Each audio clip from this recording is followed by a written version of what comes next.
एक दिन भगवान कपिल को समाधिस्थ देखा, पद्मासन चढ़ाए बैठे देखा, आकर के चरणों में प्रणाम करने लगी देवी देवहूति। माँ को प्रणाम करते देखा तो हड़बड़ा गए भगवान कपिल। अरे माता, आप हमको प्रणाम क्यों कर रही हो? बोले बेटा, तुझे प्रणाम नहीं कर रही हूँ, मैं तो नारायण को प्रणाम कर रही हूँ। जब तेरा जन्म हुआ था तो ब्रह्मा जी आकर बोले थे, हे नारायण आपकी जय हो, हे नारायण आपकी जय हो। तो इसका मतलब तू नारायण है।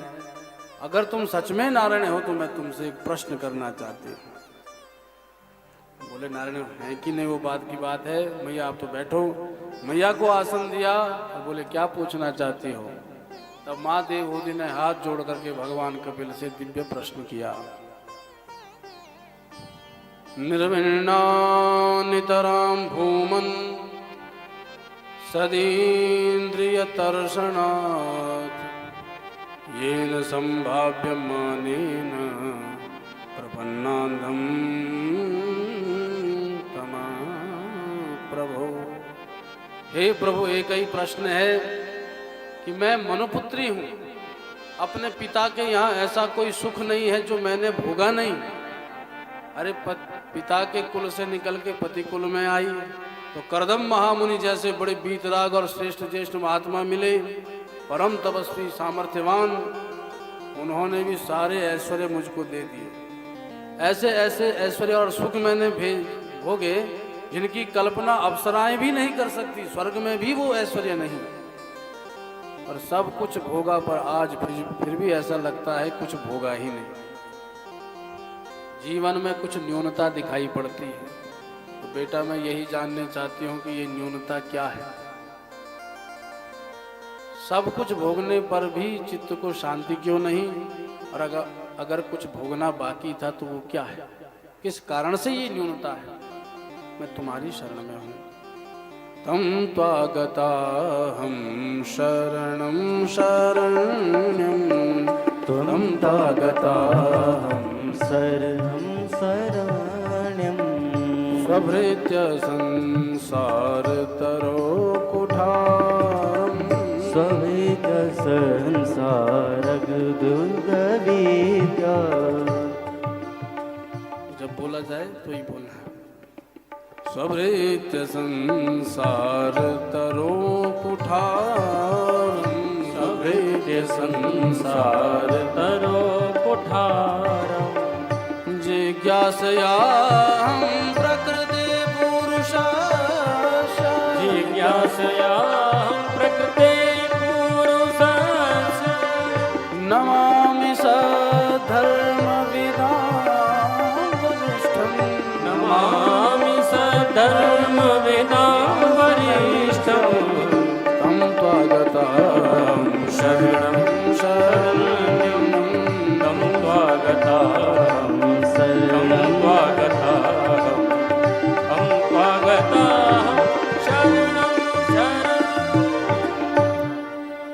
मैं तुम्हारी शरण में हूँ बेटा। ये बताओ ऐसा क्या है जो भोगा नहीं? सब कुछ भोगने पर न्यूनता क्यों है? भगवान मुस्कुरा के बोले, मैया, जीवन में परिपूर्णता तो तब आती है जब परिपूर्ण से जुड़ा जाता है। अपूर्ण संसार से जुड़े रहने पर अपूर्णता ही हाथ लगती है। और पूर्ण तो केवल परब्रह्म परमात्मा है।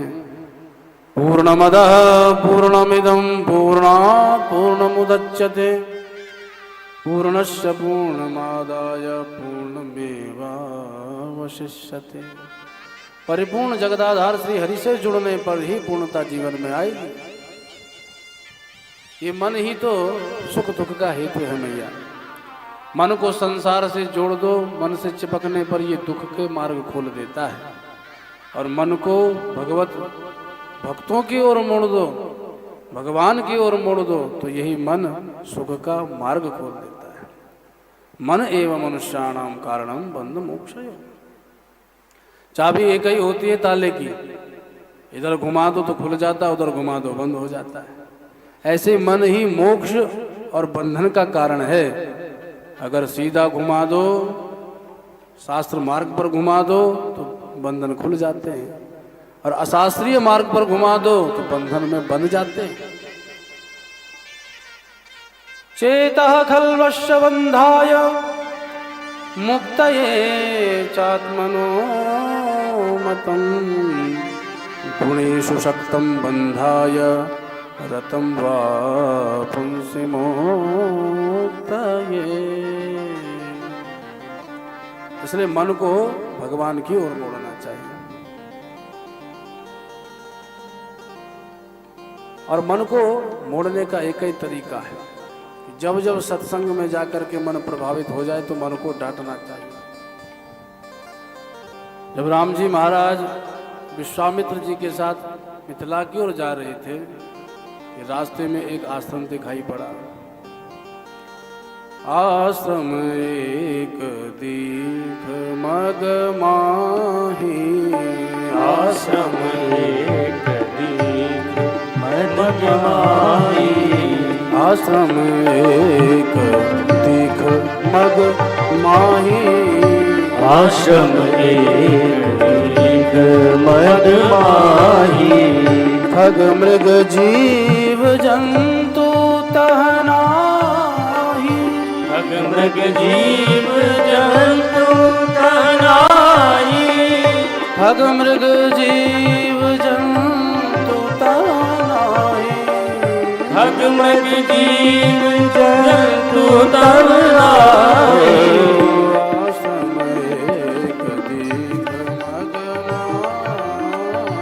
आश्रम एक मग माही,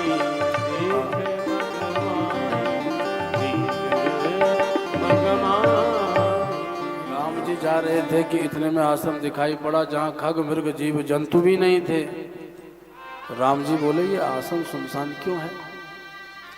विश्वामित्र जी बोले राम एक बात सच्ची बात बताओ, इस आश्रम की ओर से जो जाता है वो कभी इस आश्रम की ओर नहीं देखता। अरे और तो और हम भी चल रहे थे, हमारा भी ध्यान नहीं गया, और तुम्हारा ध्यान कैसे चला गया? और तुम रुक कैसे गए? राम जी बोले जहाँ किसी का ध्यान नहीं जाता गुरुदेव, वहीं हमारा ध्यान जाता है। जिसकी ओर कोई देखता नहीं उसकी ओर ही हम देखते हैं, जिसका कोई नहीं उसके केवल हम देखते हैं। आश्रम के विषय में पूछा तो पत्थर की मूर्ति बनी अहिल्या को देखा। राम जी ने पूछ लिया कौन है, तो सारा कथानक सुनाया कि ये गौतम महामुनि के द्वारा श्रापित है, क्योंकि एक बार गौतम महामुनि समझ करके इंद्र को स्वीकार कर लिया था, सो आज तक श्राप भोग रही है। भगवान को बड़ी दया आ गई। और भगवान पूछने लगे कैसे मुक्त होंगी? बोले राघव तुम्हारे चरणारविंदों के चरण रज से ये मुक्त हो जाएगी। तो राम जी ने चरण स्पर्श कराया और मुक्त कर दिया। पर इतना महान कार्य श्री राघवेंद्र सरकार ने किया, पर खिन्न मना हो गए।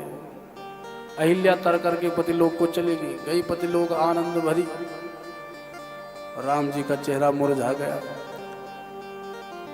तो गुरुदेव ने पूछा कि राघव इतना बड़ा कार्य किया है, उद्धार का कार्य, और तुम्हारा मुखमंडल नीचे क्यों है?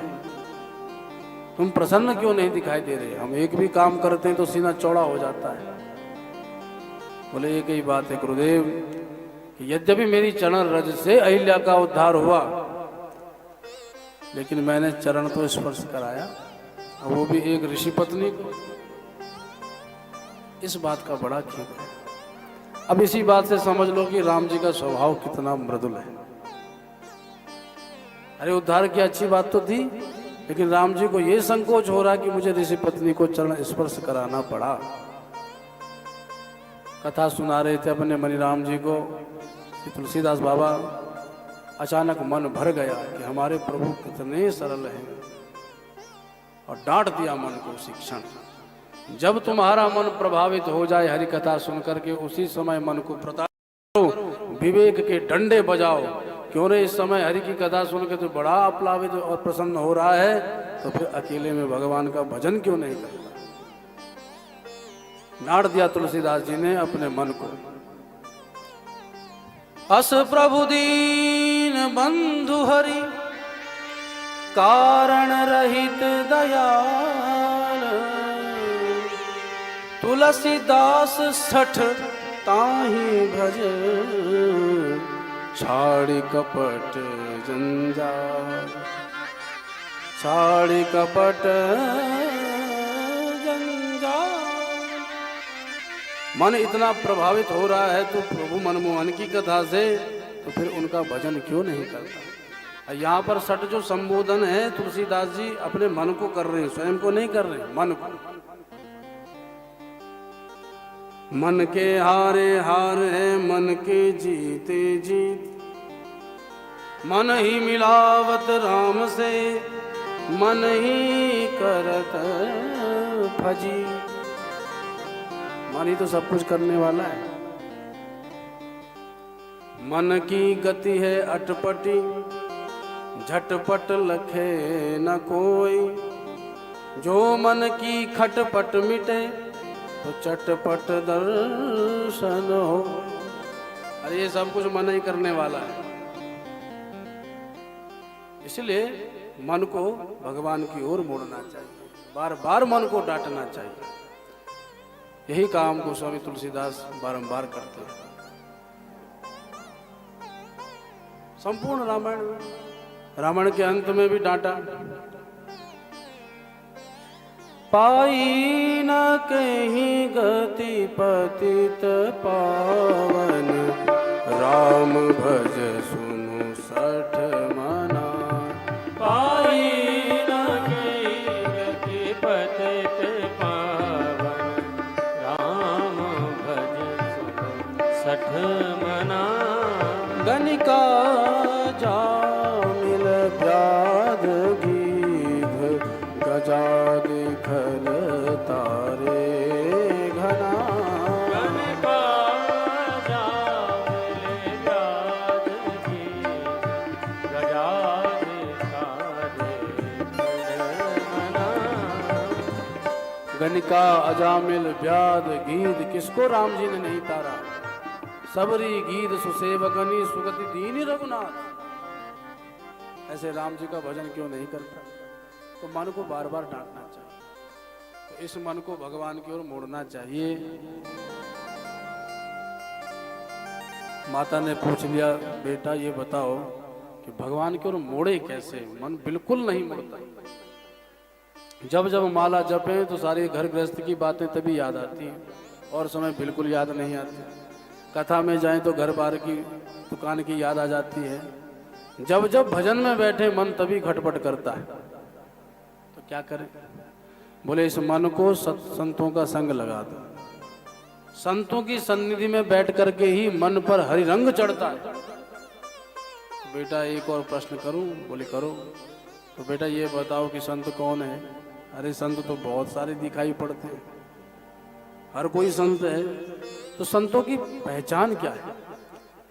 कपिल भगवान बोले मैया संत कोई बाहरी वेश का नाम नहीं है, संत है भीतरी वृत्ति।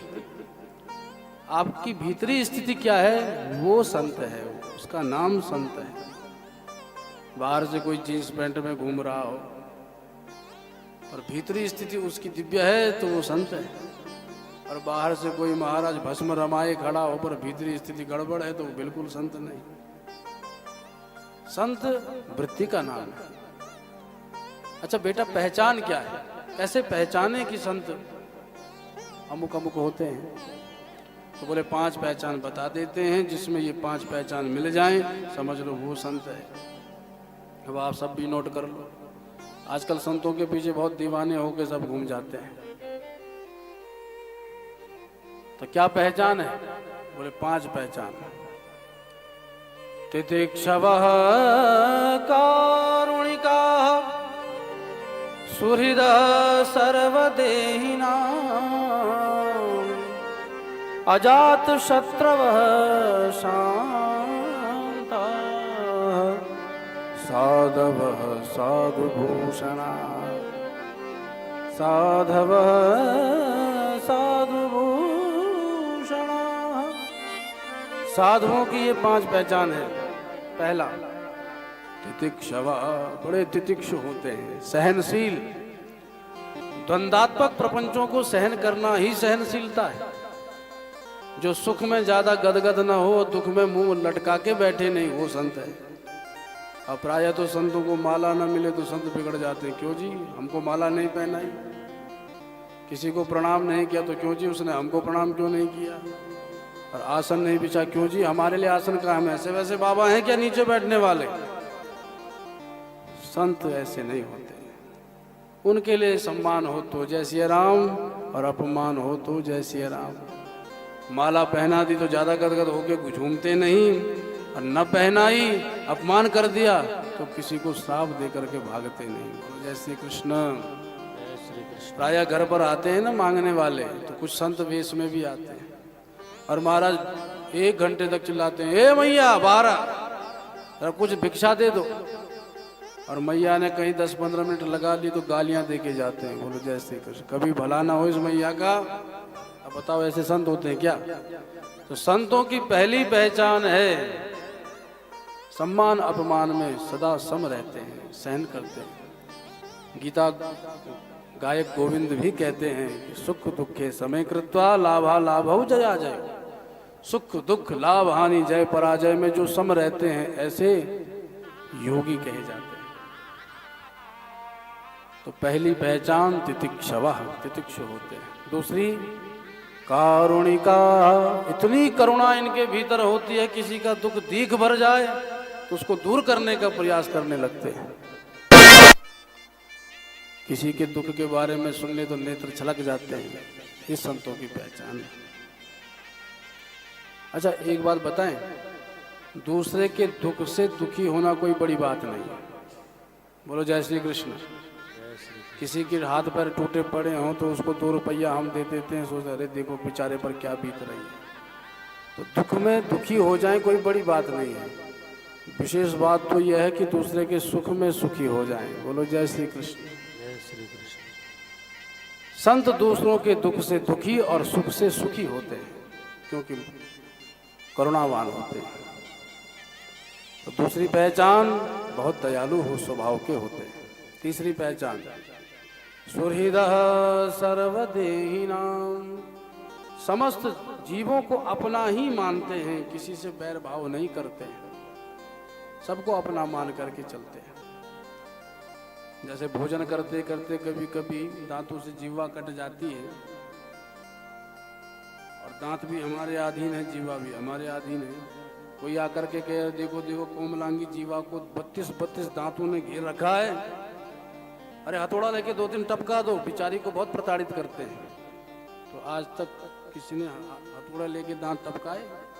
अरे कोई कितना भी जोरदार प्रवचन करे पर कोई दांत नहीं टपकाता, क्योंकि सबको पता है कि जीवा तो कट गई, दर्द हो रहा है, और दांत भी टपका देंगे तो दर्द डबल हो जाएगा। जय श्री कृष्ण। क्योंकि जीवा अपनी दांत भी अपने। ऐसे ही जो साधु पुरुष होते हैं वो सबको अपना मानते हैं, किसी को कष्ट नहीं देते, क्योंकि उनको पता किसी को कष्ट भी देंगे तो वो हमारे हरि को ही कष्ट मिलेगा। इसलिए सबको अपना मानते हैं। तो चौथी वृत्ति प्रकट होती है अजात शत्रुवः, वो किसी से शत्रुता नहीं रखते तो उनका भी कोई शत्रु नहीं होता। बोलो जय श्री कृष्ण। जय श्री कृष्ण। और पांचवी पहचान शांतः, परम शांत होते हैं। चाहे गर्मी हो चाहे सर्दी हो, प्रत्येक स्थिति में महाराज मुस्कुराते रहते हैं। बरसाने में हमारे विनोद बाबा जी महाराज बड़े बड़े संत हैं। बरसाने वृंदावन ब्रज आदि में, उत्तराखंड में तो हठ योगी भी कम नहीं मिलते। और उत्तराखंड देवभूमि हो अथवा ब्रजभूमि, संत बहुत हैं। और विनोद बाबा जी आजकल थोड़ा दृष्टि में आ गए, अन्यथा विनोद बाबा भी बड़े गुप्त रहते थे। तो एक छोटी सी झोपड़िया है, उसमें रहते हैं, उसी में सारे शास्त्र आदि रखे हैं, वहाँ भजन करते हैं। लेकिन इनके जो शिष्य हैं बड़े बड़े महाराज करोड़पति हैं, लेकिन सब उनके यहाँ बैठ करके आध्यात्म चर्चा करते हैं। पर विनोद बाबा जी महाराज बड़े शांत रहते हैं। गर्मी है सर्दी है, न कूलर है न पंखा है, अपनी मस्ती में रहते हैं। नाम जप का ऐसा प्रभाव। तो शांत, पांचवी पहचान मैया, जिसमें ये पहचान मिल जाए वो पक्का संत है। बेटा संग से होगा क्या, बोले दृढ़ारतिर ब्रह्मणि निर्गुणे जया। भगवान की दिव्य स्थिति भक्त के हृदय में प्रकट कर देते हैं वे संत महात्मा। इसलिए संतों का संग करो। टांग योग का भी वर्णन सुनाया। यम नियम आसन प्राणायाम प्रत्याहार धारणा ध्यान समाधि आदि के द्वारा भगवत प्राप्ति होती है। मैया एक बात हम कहें, किसी से भी बैर नहीं बांधना चाहिए, क्योंकि व्यक्ति जब किसी से बैर बांधता है तो वो मुझसे ही बैर बांध रहा है। दिव्य ज्ञानोपदेश किया, देवी देवहूति सरिता के रूप में प्रकट होकर के मुक्त हो गई और भगवान कपिल गंगा सागर में जाकर के विराजमान हो गए। बोल कपिल भगवान की